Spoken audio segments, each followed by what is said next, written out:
Hey guys, this is just a reminder that currently we have the Kingdom Hearts combo contest still ongoing. If you wish to participate, simply read the rules in the description below and spread the contest on Twitter and on YouTube by using the hashtag you see on screen, hashtag KHComboContest. Unlike last time, we're doing almost all the Kingdom Hearts games this time around and are looking for even better and cooler combos from the series to spotlight. So if you think you have something worth showcasing or just want to have fun by participating, then remember the contest is lasting from now until the end of August. Reminder to read the rules down below in the description. Thank you for watching, thank you for your time, and enjoy the video.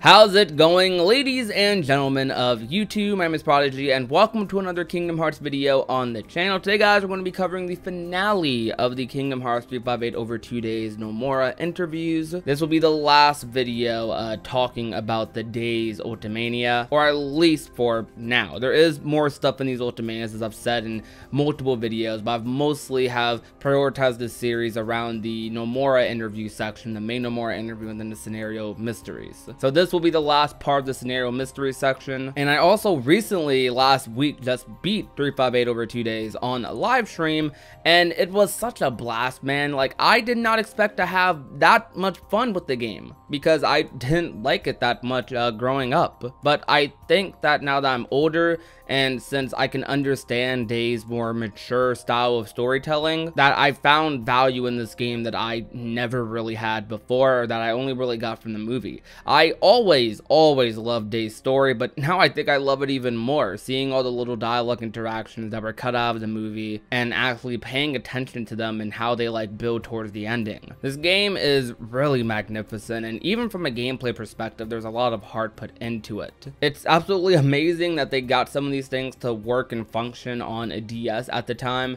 and I'm probably going to make a whole video talking about how the movie did not do Days justice whatsoever, and a couple of other videos that I thought up while playing through the game, because I formed some very new opinions on that game, and it kind of affects the series going forward as well. But today though, we're going to go ahead and just kind of get into the last parts of the interview. So, let's do this. On day 356, after Axel brought Xion back, Xemnas took her away. Did something happen to her that caused her to attack Roxas the next day? No, because of what she had learned. She already knew what Xemnas expected of her, but because she had no choice but to go along with his plans, she knew she had no choice but to be defeated by Roxas. The reason why Xemnas took her away was so that he could give her a more powerful body. On day 322, Saïx says in a few days the 3 machines will be in operation. Was he talking about the machines that appear in the fight with Xion?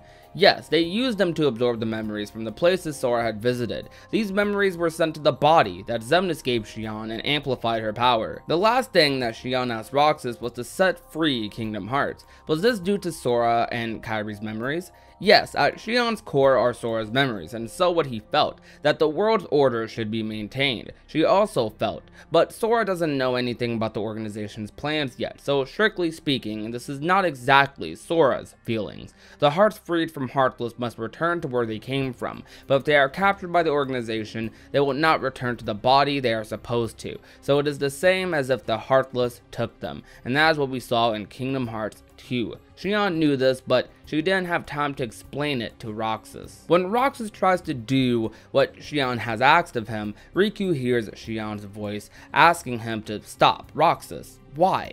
First, we have to look at things in order. First, the reason why Roxas throws the Keyblade to Riku, and we then see a vision of Xion, is that there is a small remaining part of Xion in Roxas that wants to stop him and make him take those actions. The name of the Keyblade that is given to Riku suggests that. It has something to do with Xion. Xion wants Roxas to set Kingdom Hearts free, but doesn't want him to face Xemnas right now. She sees that he would most likely lose, so she begs Riku to stop him. Ooh, a very interesting set of questions so far. I actually never, ever knew the first part.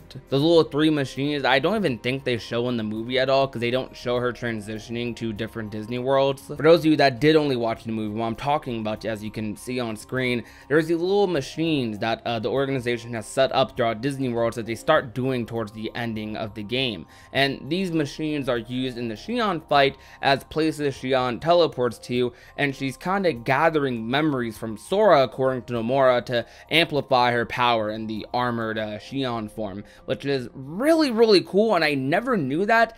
And if something like that can even be made, if the organization can make something like that, I really wonder if something like that could be used in the future of Kingdom Hearts, because that's a really interesting device. And secondly, just a little comics. I don't have too much to say about the other two questions, other than if we ever did get a Days remake, a Days remaster, a playable version of Days once again, then I would love for that Riku fight in the ending to be as cinematic as it can possibly be. They could throw in all the reaction commands, quick time events they want, because I feel like that fight could be really cool. Probably one of the best bosses in like the series period, because of all the emotional weight behind it, if it was, you know, in like a better engine, a more modernized engine. So yeah, that fight already, like story wise, is probably one of the best fights in the series as well. And little comments like this about like Xion's voice really just add to it even more. She also had asked Axel to protect Roxas. What was her aim in doing that? Even though in the end both of their fates was to return Sora's memories and disappear forever,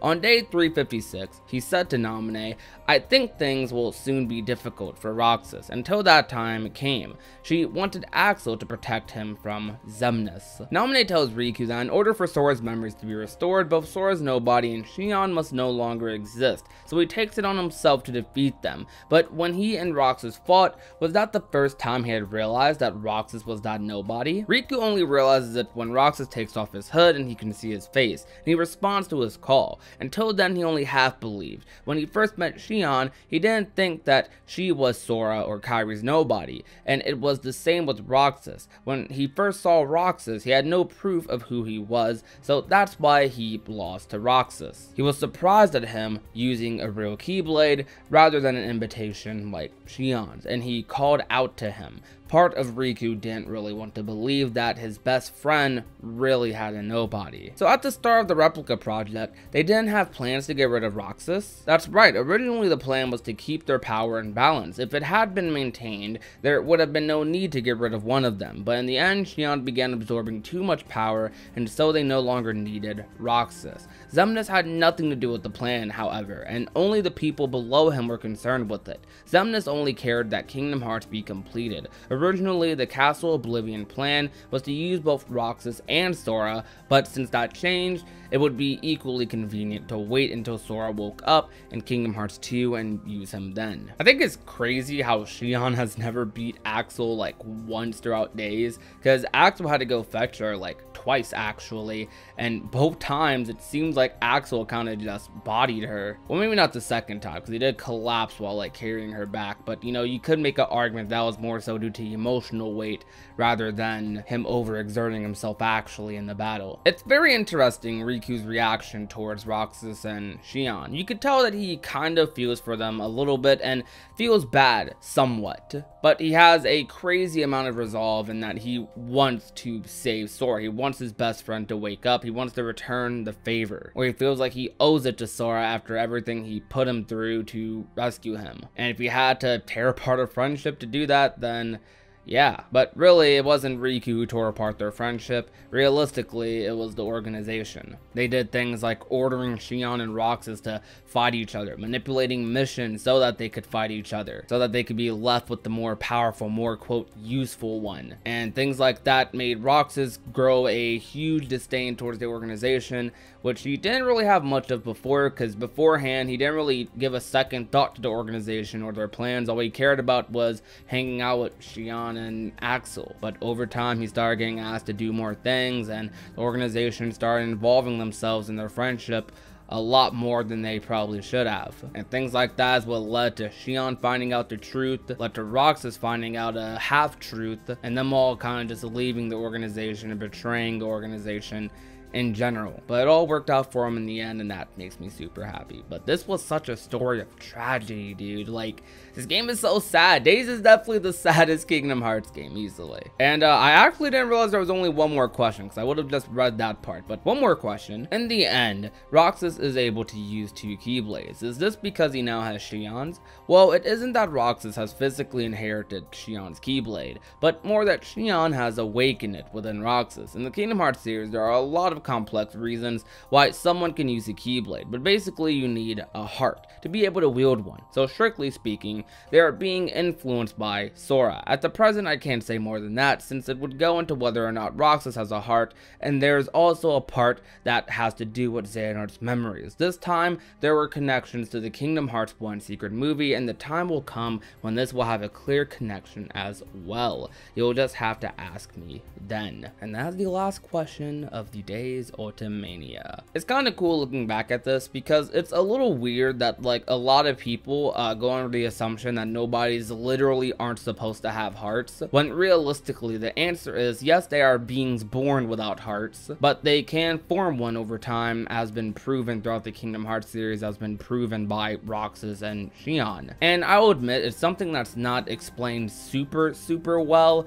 but it's definitely something that is implied constantly throughout the story. Characters like Roxas constantly throughout Days is showing emotion and showing like care for things that the rest of the organization really don't. I love that they talked about this a little bit, or that Nomura kind of hinted at it a little bit about whether or not Roxas has a heart, because it's clear throughout Days that he definitely does, or has something similar, or is forming a heart throughout Days, despite not knowing what it is. Because Roxas, like over time, as he like forms a friendship with Xion and Axel, he starts being more comfortable, showing more emotion, being more talkative. It's kind of like seeing a child grow up at hyperspeed, I guess you can say. But yeah, I wonder why Roxas has 2 Keyblades right now. I wonder if it's something he just can naturally do at the moment, because Xion is back right now. She wasn't around at the ending of Days or in Kingdom Hearts 2, so it made sense for him to be able to dual wield then, but right now I'm a little more iffy on it. I mean, I know everyone loves dual wielding, so they're not going to question it too much, but